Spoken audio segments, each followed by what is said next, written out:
नमस्कार साथियों, आज हम यूपीएससी सीएपीएफ 2024 जो कि पेपर आज ही हुआ है, इसके मैथमेटिक्स सेक्शंस के क्वेश्चंस के सॉल्यूशन को देखेंगे। टोटल 20 क्वेश्चंस हैं इस वीडियो में। आइए शुरुआत करते हैं। Question number 1। क्वेश्चन नंबर 1 में बोला गया है the remainder when 1 + 1 + 2 1 × 2 × 3 and is divided by 8। तो ध्यान से देखिए कि 8 जो है वो 4 और 2 से मिलके बना है। ठीक है, अगर मैं 1 + 1 × 2 प्लस 1 × 2 × 3 प्लस 1 × 2 × 3 × 4। अब जब मैं इसके आगे बात करूँगा तो 2 और 4 उन सभी में आएगा जो 500 तक है। क्यों? क्योंकि यहाँ फोर्स की स्टार्टिंग हो रही है, मतलब ये 4 फैक्टोरियल है और ये 3 फैक्टोरियल। ये वो बाउंड्री है। इसके बाद अगर 500 फैक्टोरियल तक आप जाते हैं तो सभी में 2 और 4 का गुणन मिलेगा। 2 और 4 दोनों मिलेंगे। जब 2 और 4 दोनों मिलेंगे तो इसका मतलब वो 8 से कम्प्लीटली डिविजिबल होंगे। तो इधर वाला जो पार्ट है वो रिमाइंडर क्या देगा? 0। अब जो रिमाइंडर है वो मेन इसी से कैलकुलेट करना है हमें। तो ये क्या हुआ? 1, ये हुआ 2, ये हुआ 6, मतलब 6 और 2 8 और 1 9। तो 9 को जब 8 से डिवाइड करेंगे तो रिमाइंडर क्या आएगा? 1। इतना हिस्सा रिमाइंडर 1 दे रहा है और इतना हिस्सा रिमाइंडर 0 दे रहा है, तो 1 और 0 का टोटल क्या होगा? 1। तो इसका करेक्ट आंसर होगा ए। नेक्स्ट क्वेश्चन देखते हैं। The angle in degree made by A sector having area 1/6 of the area of a semi circle. एक सेमी सर्किल है, इस पे कोई आर्क है, ये एंगल थीटा है। ठीक है, तो सेमी सर्किल किसी आर्क का एरिया होता है 1/2 r² थीटा। ये किसके इक्वल होगा? इसका जो एरिया है वो बोला गया है कि सेमी सर्किल के एरिया का 1/6 है। तो सेमी सर्किल यानी पूरे सर्किल का एरिया होता है π², सेमी सर्किल का 1/2 और उसका भी 1/6 है। क्लियर है? अब देखते हैं 1/2 और r², 1/2 और r² कट जाएगा तो थीटा की वैल्यू कितनी बचेगी? π/6। π/6 मतलब होता है पाई मतलब 180 डिग्री। 180 डिग्री को 6 से भाग देंगे तो कितना आएगा? 30 डिग्री। तो इसका करेक्ट आंसर क्या आएगा? बी। नेक्स्ट क्वेश्चन देखते हैं। Which of the following is the average of first 5 multiple of each of the numbers. ध्यान से देखिए, सबसे पहला नंबर है 11। इसके 5 मल्टीपल लिखते हैं तो पहले 11 होगा, फिर 11 × 2 होगा, फिर 11 × 3 होगा, मतलब 11 × 1 है, फिर 11 × 4 होगा और 11 × 5 होगा। ऐसे ही 12 के होंगे तो 12 × 1, 12 × 2, 12 × 3, 12 × 4 और 12 × 5। क्लियर है? ऐसे ही धीरे धीरे हम बढ़ेंगे तो 20 के आएंगे। तो 20 के होंगे 20 × 1 प्लस 20 × 2, 20 × 3, 20 × 4 और 20 × 5। देखिए ध्यान से, 11 से लेके 20 तक कितनी संख्याएं हैं? 10। हर एक के 5 हैं तो इसका मतलब टोटल कितनी संख्याएं हो जाएंगी? 50। अब क्वेश्चन में पूछा गया एवरेज बताना है, तो एवरेज का मतलब सभी को ऐड करना होगा, सभी को ऐड करना होगा। जब ऐड करेंगे तो इस वाली टर्म को अगर देखेंगे तो इसमें 1 कॉमन आएगा और 11 से लेके 20 तक का टोटल होगा, प्लस इस वाली में देखेंगे तो 2 कॉमन आएगा और 11 12 टोटल 20 तक आएगा, प्लस ऐसे ही 3 के लिए होगा, प्लस ऐसे ही 4 के लिए होगा, प्लस ऐसे ही 5 के लिए होगा। ब्रैकेट में क्या है? 11 से लेके 20 तक का सम है। अब हम देखते हैं जब 11 से लेके 20 तक का सम है तो 11 12 13 ऐसे करके अगर 20 तक का सम भी कॉमन ले लिया है तो हमें बचेगा 1 + 2 + 3 + 4 + 5। इसको हमें टोटल डिवाइड करना पड़ेगा 50 से, क्योंकि हमें एवरेज निकालना है और टोटल नंबर्स कितने हैं? 50। क्लियर है? अब सॉल्व करते हैं। सॉल्व करेंगे तो 11 से लेके 20 तक का टोटल आएगा 155 गुणा इसको टोटल करते हैं तो 4 और 5 9 और 3 12 और 2 14 और 1 15 डिवाइड बाई कितना आएगा? 50। सॉल्व करते हैं 5 से 10, 5 × 15। 155 × 3 कितना होगा? 465 डिवाइड बाई 10 करेंगे तो कितना आएगा? 46.5। क्लियर? तो इसका करेक्ट आंसर क्या निकल के आएगा? डी 46.5। डी 46.5। नेक्स्ट क्वेश्चन देखते हैं। Question number 79। करेक्ट स्टेटमेंट बताना है। The average of 4 numbers. तो ध्यान से देखिए, 4 नंबर्स का एवरेज 10 और 15 25, 25 और 25 50 और 20 70। तो एवरेज क्या निकल के आएगा? 70 डिवाइड बाई टोटल नंबर कितने हैं? 4। सॉल्व करेंगे आएगा 17.5। तो यानी स्टेटमेंट 1 क्या है? करेक्ट है। स्टेटमेंट 2 कह रहा है A B C 3 different natural numbers हैं। यदि कोई भी नंबर्स इस तरीके से सेटिस्फाई करता है कि उनका सम उनके मल्टीप्लिकेशन के बराबर है, तो वो होते हैं 1 2 3। यानी 1 2 3 का सम उन्हीं के मल्टीप्लिकेशन के बराबर होगा, वो कितना आएगा 6। अब क्वेश्चन में पूछा गया है तो उनका एवरेज बताना है, तो एवरेज क्या होगा, सम यानी 1 + 2 + 3 divide by number of terms कितनी है 3, तो 6/3 कितना आएगा 2, तो एवरेज निकल के आएगा कितना, एवरेज आएगा 2। इसमें कितना गया 3, तो इसका करेक्ट आंसर होगा 1 ओनली। नेक्स्ट क्वेश्चन देखते हैं, question number 80। The ratio of percentage in years of X and Y, X और वाई का रेशियो जो है वो वाई और जेड के बराबर है। और क्वेश्चन में दिया गया है the percentage of Y is 15, Y की परसेंटेज 15 है, इसका मतलब एक्स जेड कितना होगा 15 × 15। 15 × 15 का मतलब कितना होगा 3 × 5 और 3 × 5। हम इसको दूसरे तरीके से लिखते हैं तो 9 × 25 लिख दें, क्योंकि 3 और 3 को पेयर बना दो और 5 और 5 को। तो हम मान के चलते हैं कि x बराबर 9 और z बराबर 25। क्या ये हमारी इस सिचुएशन को सेटिस्फाई कर रहा है? x की वैल्यू कितनी है 9 बटे y की वैल्यू कितनी है 15 बराबर y की वैल्यू कितनी है, इसको चेक कर रहे हैं। y की वैल्यू कितनी है 15, z की वैल्यू कितनी है 25। सॉल्व करते हैं, 5 तिया 15 पचम 25, 3/5 आया, इधर 3 तिया 9, 3 पंजे, तो ये हमें सेटिस्फाई कर रहा है 3/5 और 3/5 को। इसका मतलब यहाँ पे हमें क्लियर हो गया कि एक्स वाई जेड क्या है, x बराबर 9 है, z बराबर 25 है और y बराबर 15 है। अब क्वेश्चन में क्या बोला गया है, क्वेश्चन में बोला गया sum of ages of X Y Z, तो सम निकालेंगे तो 25 और 15 40, 40 और 9 कितने होंगे 49, तो 49 will be the correct answer. यानी आंसर कितना निकल के आएगा सी। नेक्स्ट देखते हैं, इफ x + 1/x बराबर 2, यदि x + 1/x 2 है तो हमसे पूछा है कि x की पावर 32 + 1/x की पावर 32। यदि a + b 2 है, इसका मतलब a बराबर भी 1 होगा और b बराबर भी 1 होगा, तो यानी x बराबर 1 होगा और 1/x बराबर भी 1, यानी x बराबर 1। अगर x बराबर 1 है तो 1 की पावर 32 कितना आएगा 1, और 1/1 की पावर 32 कितना आएगा 1, तो करेक्ट आंसर क्या निकल के आएगा 2, तो इसका करेक्ट आंसर होगा डी।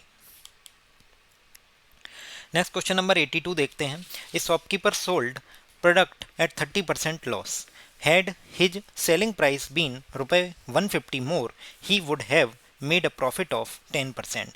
कोई भी वस्तु हमने जिसकी सीपी मान ली 100 रुपये, अगर वो 30% लॉस पे बेची जाती है तो इसका मतलब एसपी कितना है 70। अब वो बोल रहा है कि आप 150 रुपये से अपनी सेलिंग प्राइस है उसको क्या कर दो, बढ़ा दो। उससे क्या होगा कि आपको 10% प्रॉफिट होने लगेगा। किस, जब 30% लॉस हो रहा था तो वो 110 आया। यहाँ पे हमने देखा कि 70 और 110 के बीच में कितने का फ़र्क है 40। 40 रिप्रेजेंट करता है 150 रुपये को, तो 20 कितने को रिप्रेजेंट करेगा 75 रुपये को। 20 क्यों निकाला, क्योंकि 100 बनाना है, तो 20 से 100 आएगा 5 का मल्टीप्लाई करके, तो 100 की वैल्यू कितनी आएगी 75 × 5 यानी 375। 375 आपका क्या हो जाएगा सीपी, तो करेक्ट आंसर क्या आएगा ए। नेक्स्ट देखते हैं, A B C can finish a work in 20, 25 and 30 days. A B C तीनों वर्क फिनिश करते हैं 20, 25 और 30 डेज में। फिर बोला जाता है टाइम वर्क में जब एलसीएम निकालते हैं तो एलसीएम रिप्रेजेंट करता है टोटल वर्क को, तो एलसीएम निकल के आया 300। तो इससे हम इफ़िशियंसी निकालते हैं। इफ़िशियंसी होती है एक दिन में किया गया काम। अगर total work divide by number of days से डिवाइड करेंगे तो हर एक व्यक्ति का इफ़िशियंसी आ जाएगी एक दिन में किया गया काम। तो इसका कितना होगा, 300 को 20 से डिवाइड करेंगे तो 15, 300 को 25 से डिवाइड करेंगे तो आएगा आपका 12, और 300 को 30 से डिवाइड करेंगे तो 10। अब क्वेश्चन में क्या बोला गया है कि they started working together but we quit after 3 days, यानी 3 दिन बाद, 3 दिन तक एबीसी तीनों मिलके काम करते हैं। तो तीनों ने मिलके कितना काम किया होगा, 15 और 12 37, 27 और 10 37, तो 3 दिन के लिए 37 यूनिट से काम होगा, तो कितना हो जाएगा 37 × 3 यानी 111 यूनिट काम हो जाएगा। बचा हुआ काम कितना होगा 300 - 111 मतलब 189। 189 यूनिट ऑफ वर्क किसे करना होगा, ए और सी को मिलके, और ए और सी मिलके कितना करते हैं एक दिन में 25, तो 189 डिवाइड बाई 25। अब क्वेश्चन में बोला गया है in how many days from the start sale the work we completed, तो 3 दिन तो ये और इतने दिन, तो इसका मतलब 3 + 189 डिवाइड बाई 25। मुझे पता है 25 सत्ते 175 होते हैं, और 175 89 में से माइनस करेंगे तो बचेंगे 14/25। ये 3 और जोड़ देंगे तो आएगा करेक्ट आंसर 10 से ही 14/25, इतने दिन लग जाएंगे उसको। 10 14/25 करेक्ट आंसर होगा सी। नेक्स्ट क्वेश्चन देखते हैं, 2 taps A and B can fill a tank with water in 20 minutes and 15 minutes. A और बी दो हैं टैंक, एक 20 मिनट में भरता है, एक 15 मिनट में भरता है। और एक सी है थर्ड पाइप जो एम्प्टी करता है पूरे टैंक को 6 मिनट में। इसके आगे मैंने माइनस लगा दिया। सबसे पहले टाइम वर्क और पाइप सिस्टम ये सब एक ही भाई भाई हैं। तो सबसे पहले हम लेते हैं एलसीएम। एलसीएम लिया तो आया 60, तो 20 तिया 60, 15 चौके 60 और -10, यानी भरने वाला +3 है, भरने वाला +4 है और खाली करने वाला -10 है।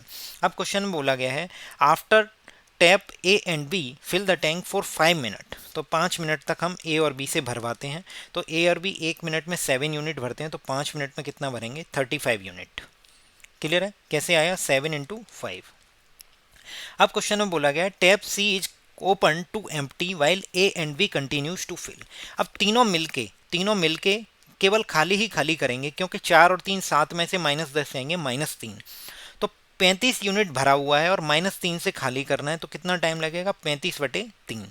तो 35/3 को सॉल्व करेंगे तो कितना आएगा 3 से 11 तिया 33, 11 से ही 2/3 मिनट। तो करेक्ट आंसर कितना आएगा? करेक्ट आंसर आ जाएगा आपके पास इसका डी, 11 से ही 2/3 मिनट। नेक्स्ट क्वेश्चन नंबर 85 देखते हैं। A and B start at a same time to reach at the same destination.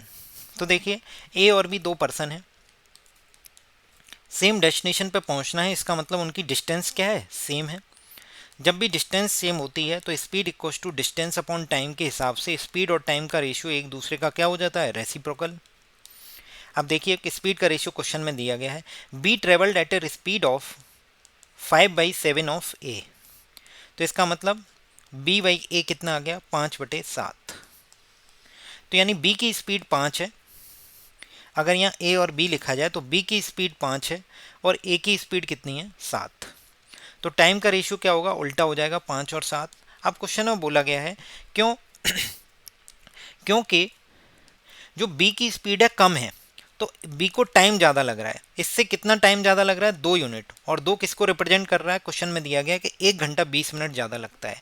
1 घंटा 20 मिनट को अगर हम चेंज करेंगे तो 1 + 20 मिनट मतलब 20/60, मतलब कितना होगा 1 से ही 1/3 यानी 4/3 घंटे। तो 2 रिप्रेजेंट करता है 4/3 घंटे को, तो 1 रिप्रेजेंट करेगा 2/3 घंटे को।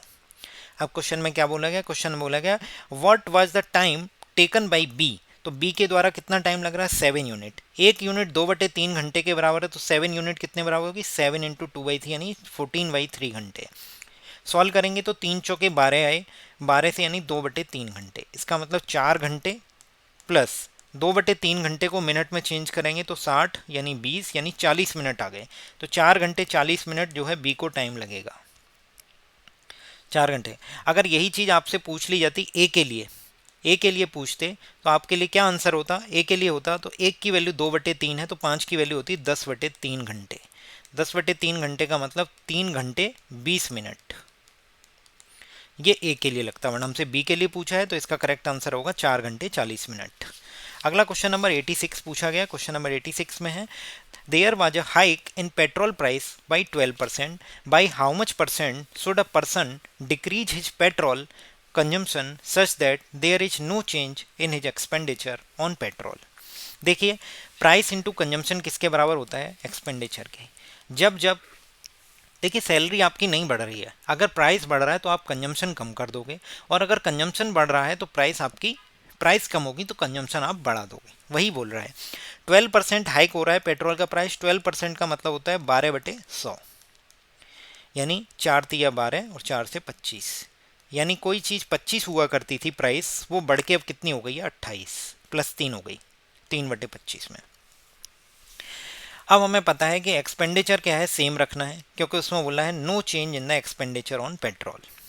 तो इसका मतलब क्या होगा कि ये जो कांस्टेंट रखना है तो इसको यहाँ 25 लिख दो, यहाँ 28। तो देखो 25 × 28 इधर आएगा और 28 × 25 इधर आएगा।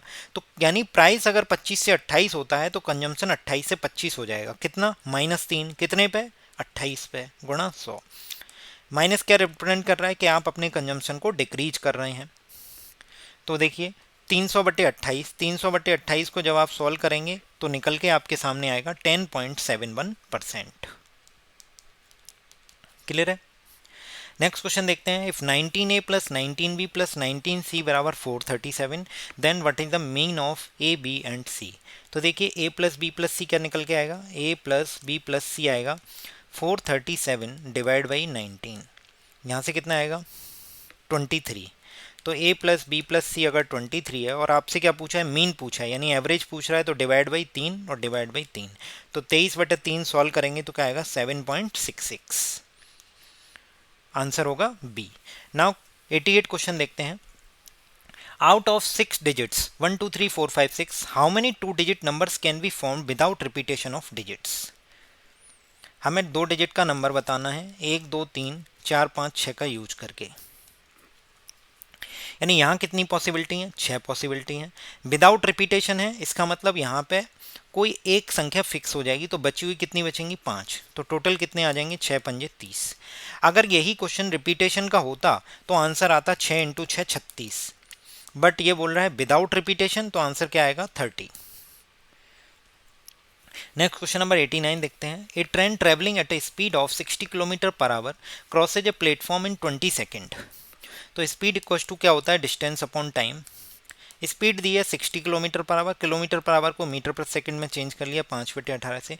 डिस्टेंस क्या होगी, ट्रेन अपनी लेंथ तो ट्रेवल करेगी और प्लेटफॉर्म की भी करेगी, कितने में 20 सेकंड में। सॉल्व करके देखते हैं, 6 से 10 6 18, तो 10 इंटू 5 50 हो जाएगा, 50 इंटू 20 1000/3 की वैल्यू कितनी आ जाएगी, ट्रेन की लेंथ प्लस प्लेटफॉर्म की लेंथ। अब बोला गया है यही same train crosses a person who is walking at a speed of 6 kilometre per hour in the same direction as of train. तो देखिए जब सेम डायरेक्शन में चलेंगे तो स्पीड क्या हो जाएगी माइनस, तो 60 माइनस 6 कितना हो जाएगा 54 किलोमीटर पर आवर में है, तो मीटर पर सेकंड में 5/18 से मल्टीप्लाई कर दिया बराबर डिस्टेंस। अब केवल ट्रेन अपनी लेंथ चलेगी क्योंकि पर्सन की लेंथ क्या मानेंगे हम 0, पर्सन की किसी भी पोल की इसकी लेंथ 0 मानी जाती। कितनी सेकंड में कर रहा है 12 में। सॉल्व करते हैं, 18 3 54, 3 पंजे 15 हो गए, 15 इंटू 12 हो गए 180, तो ट्रेन की लेंथ आ गई 180 मीटर। अगर ट्रेन की लेंथ 180 है तो प्लेटफॉर्म की लेंथ कितनी होगी, तो 1000 माइनस 540 डिवाइड बाई 3, यानी आएगी 460/3। 460/3 का मतलब लास्ट में 0.33 आएगा। तो पहले तो 180 वाले 2 ही ऑप्शन है और 0.33 वाला एक है, तो इसका करेक्ट आंसर कितना आएगा 180 मीटर और 153.33 मीटर। नेक्स्ट क्वेश्चन नंबर 90 देखते हैं, in a partnership firm A invites 1/6 of the total investment for 1/6 of the tenure, B invest 1/3 of the total investment for 1/3 of the tenure, while C invest remaining part of the full duration. तो देखिए ए B सी, जब भी investment होता है तो profit equal to capital into time होता है। तो देखिए ए ने 1/6 प्रॉपर्टी लगाई, मतलब अपना इन्वेस्टमेंट 1/6 टाइम के लिए, बी ने 1/3 लगाया 1/3 टाइम के लिए, सी ने फुल टाइम के लिए लगाया, फुल टाइम क्या है 1 है। रिमेनिंग इन्वेस्टमेंट, रिमेनिंग का मतलब क्या हुआ कि 1/6 और 1/3 अगर 1 में से माइनस करेंगे तो कितना बचेगा। सॉल्व कर लेते हैं, 1/6 और 1/3 कितना आएगा 6, 6 बन जा 6, 3 2 जा 6, 3/6 यानी 1/2, यानी कितना आ जाएगा 1/2, तो ये आ जाएगा 1/2 रिमेनिंग हो गया। क्लियर है। सॉल्व करते हैं तो 1/36, 1/9 और 1/2 ये आएगा। अगर मैं आपसे कहूं कि इसको नॉर्मल रेशियो में कन्वर्ट करना है 1/36, 1/9 और 1/2 को, तो हम पूरे में 72 का मल्टीप्लाई कर देते हैं। तो अगर इधर 72 लिखेंगे तो आएगा 2, इधर 72 लिखेंगे तो ये आएगा 8, इधर 72 लिखेंगे तो ये कितना आएगा 36। क्लियर है। इसको फर्दर अगर सॉल्व करना है तो करके देख लेते हैं कितना, 2 एकन 2, 2 चौके 8 और 2 से 18, 18 दूनी 36। अब क्वेश्चन में क्या बोला गया वो हम देख लेते हैं। क्वेश्चन में पूछा गया हमसे, एक सेकेंड इसमें कुछ गड़बड़ हुआ, 36 दूनी 72। एक काम करते हैं, 72 से मल्टीप्लाई ना करके इसको नॉर्मल रेशियो में कन्वर्ट करने के लिए हम 144 से मल्टीप्लाई करते हैं, जिससे कि कैलकुलेशन ईजी होगी। कैसे, जैसे 1/36 है, 1/36 को हमने यहाँ पे मल्टीप्लाई किया 144 से, दूसरी बार मल्टीप्लाई करते हैं हम 1/9 को 144 से, और 1/2 को मल्टीप्लाई करते हैं 144 से। सॉल्व करते हैं, 36 चौके 144, 16 निम्न 144 और ये निकल के आएगा कितना, 72 दूनी 144। अब क्वेश्चन में बोला गया कि टोटल प्रॉफिट कितना है, 46 लाख का। तो दोनों को जोड़ देते हैं, 16 और 4 20, 20 और 72 कितने हो जाएंगे, 92। 92 की वैल्यू कितनी है, 46 लाख। और 46 दूनी कितने होते हैं, 92। तो एक की वैल्यू कितनी आएगी, 1/2 लाख। अब क्वेश्चन में पूछा गया है कि सी का शेयर, तो सी का शेयर कितना है, 72। जब एक की वैल्यू 1/2 लाख है तो 72 की वैल्यू कितनी होगी, 36 लाख। 72/2, तो 36 lakh will be the correct answer, 36 lakh यानी डी। क्वेश्चन नंबर 91 देखते हैं। The sum of ages of A and B is 22 years. A और बी का सम कितना दिया है, 22 ईयर्स दिए age. Product of their ages 2 years back. 2 years back का मतलब दोनों में से दो माइनस हो जाएगा, और दोनों का प्रोडक्ट करके कितना आ रहा है, 77। आपको भी पता है 77 का मतलब कुछ नहीं है, 7 और 11 है, यानी ये 7 मान लेते हैं, ये 11। तो ए की वैल्यू कितनी निकल के आएगी, 9, और वी की वैल्यू कितनी निकल के आएगी, 11 और 2 13। अब देखिए यह इसको सेटिस्फाई कर रहा है, बिल्कुल कर रहा है। 13 और 9 कितने होंगे, 22। तो दोनों का डिफरेंस पूछा है तो कितना होगा, 13 में से 9 गई 4। तो इसका करेक्ट आंसर क्या निकल के आएगा, 4। क्वेश्चन नंबर 92 देखते हैं। इस shopkeeper sells 2 items A and B. Shopkeeper 2 item बेच रहा है, ए और बी, इस तरीके से कि आइटम बी की जो कॉस्ट प्राइस है, एक सीपी है बी, एक सीपी है ए। तो आइटम बी की कॉस्ट प्राइस आइटम ए की 2 टाइम्स है, तो इसकी 100 रुपये मान ली, तो इसकी 200 रुपये हो गई। अब बोल रहा है the shopkeeper sells item A 10% profit. अगर 10% प्रॉफिट पे बेच रहे हैं तो इसका प्रॉफिट कितना होगा, 10 रुपये। और आइटम बी को 20% प्रॉफिट पे बेच रहा है, तो 200 का 20% प्रॉफिट कितना होगा, 40। टोटल प्रॉफिट कितना हुआ, 40 और 10 50। कितने पे हुआ टोटल, 200 और प्लस 100 300 पे, इंटू 100। तो नेट प्रॉफिट परसेंट कितना आएगा, 100/6 यानी 16.66%। नेक्स्ट क्वेश्चन नंबर 93 देखते हैं। Out of class of 100 students 25 play at least cricket and football. Cricket और फुटबॉल खेलने वाले एटलीस्ट 25 हैं, और क्रिकेट और हॉकी खेलने वाले 15 हैं, और फुटबॉल और हॉकी खेलने वाले 12 हैं। अब क्वेश्चन में बोला गया है कि 10 ऐसे बंदे हैं जो ऑल 3 हैं। ऑल वाले कितने हैं, 10 हैं। फिर क्वेश्चन में एक चीज़ ये भी बोली गई है कि क्रिकेट वाले, फुटबॉल वाले और हॉकी वाले इंडिविजुअल दिए गए हैं। क्रिकेट वाले 50 हैं, क्रिकेट लवर ज़्यादा हैं। फुटबॉल वाले 37 हैं, और हॉकी के सबसे कम 22 हैं। तो क्वेश्चन में पूछा है number of students who do not play any of them. तो 100 में से ऐसे पर्सन निकालने हैं जो कुछ भी नहीं खेलते। देखिए वेन डायग्राम से होगा ये क्वेश्चन। वेन डायग्राम बनाते हैं। वेन डायग्राम बनाने से पहले हम देखते हैं कि इसमें एक तो क्रिकेट है, एक फुटबॉल है और एक हॉकी है। क्वेश्चन बोला गया 10 तो ऐसे हैं ही हैं जो सब कुछ खेल रहे हैं। अब देखिए क्रिकेट और फुटबॉल वाले 25 हैं, तो ये कितने होंगे, 15 हो जाएंगे, क्योंकि 15 और 10 मिला के क्रिकेट और फुटबॉल क्या हो गया, 25। इसी तरीके से हम दूसरे को देखते हैं अच्छे से। दूसरे में बोला गया है कि क्रिकेट और हॉकी वाले कितने हैं, 15। क्रिकेट और हॉकी वाले 15, तो ये टोटल 10 हैं, तो ये कितने हो जाएंगे, 5। इसी तरीके से ये 12 हैं, तो ये कितने हो जाएंगे, 2। क्लियर है। अब ध्यान से देखिए, क्रिकेट वाले टोटल कितने थे, 50 थे। हॉकी फुटबॉल वाले टोटल 37 हैं, और हॉकी वाले टोटल कितने हैं, हॉकी वाले टोटल हैं 22। ये क्वेश्चन में दिया गया है। अब देखिए अगर मैं बोलूँ 15 और 5 20 और 10 30, अगर ये 30 हो गए तो ये बचे हुए कितने बचेंगे, 50 में से 30 गए 20। ठीक है। अगर इसको निकालते हैं तो 15 और 10 25, 25 और 2 15 और 10 25 और 2 27, 37 में से 27 जाएंगे तो कितने बचेंगे, 10। ठीक है। इधर देखते हैं 5 और 2 7 और 10 17, 22 में से 17 जाएंगे तो कितने बचेंगे, 5। तो टोटल अब सॉल्व करते हैं। 20 और 15 35 और 10 45, 45 और 5 50 और 5 55, 55 और 10 65 और 2 67। 67 ऐसे बंदे हैं जो कुछ ना कुछ खेल रहे हैं कैसे ना कैसे भी। टोटल कितने थे, 100। तो 100 में से 67 जब माइनस करेंगे तो 33 बंदे ऐसे निकल के आएंगे जो कुछ भी नहीं खेलते। तो इसका करेक्ट आंसर क्या आएगा, ए 33। नेक्स्ट क्वेश्चन देखते हैं, क्वेश्चन नंबर 94। एक group of 5 people consisting of a couple are to be seated on round table for a meeting. 5 लोग हैं, 5 में से बोला गया एक तो कपल है। अगर एक कपल है तो 3 क्या है, सिंगल है। अब क्वेश्चन में बोला गया है what is the total number of ways in which seating arrangement can be made so that couple do not sit next to, क्योंकि कपल आपस में बैठेगा तो बातें करेगा। तो उन्होंने कहा कि एक ऐसा अरेंजमेंट हमें बताइए कि कपल आपस में बैठे ना एक दूसरे के नज़दीक।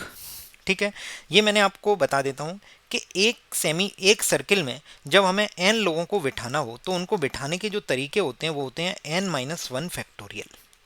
क्लियर है? तो अब हम क्या करते हैं, सबसे पहले अगर 5 लोगों को बिठाना है तो टोटल तरीके कितने होंगे, 5-1 फैक्टोरियल यानी 4 फैक्टोरियल, यानी कितने होंगे, 24।